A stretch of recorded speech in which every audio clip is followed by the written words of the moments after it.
विटा विधानसभा मतदारसंघाचे शिवसेनेचे आमदार अनिल बाबर यांचं अल्पशा आजाराने निधन झालंय।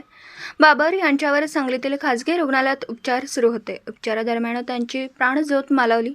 बाबर हे 73 वर्षाचे होते। त्यांच्या पश्चात मुले, सुना, नातवंड असा परिवार आहे। विटा खानापूर मतदारसंघातून अनिल बाबर हे 4 वेळा निवडून आलेत।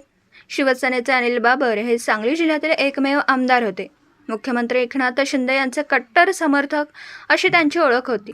टेंभू योजनेचे पाणी दुष्काळी आटपाडी तालुक्याला मिळवण्यात बाबर यांचा फार मोठा वाटा आहे। नेहमी दुष्काळी भागातील प्रश्नांसाठी आक्रमकपणे लढा देणारा नेता अशी बाबर यांची ओळख होती। बाबर यांचा राजकीय प्रवास काँग्रेस, राष्ट्रवादी काँग्रेस, शिवसेना आणि आता शिंदेंची शिवसेना असा राहिला आहे। त्यांनी खानापूर, आटपाडी, कवठेमहांकाळ, जत इत्यादी दुष्काळी टेंभू योजनेचं पाणी पोहोचवलंय। त्यामुळे त्यांचा पाणीदार आमदार अशी देखील ओळख निर्माण झाली होती। बाबर यांच्या निधनाने सांगलीसह महाराष्ट्रावर शोककळा पसरली आहे।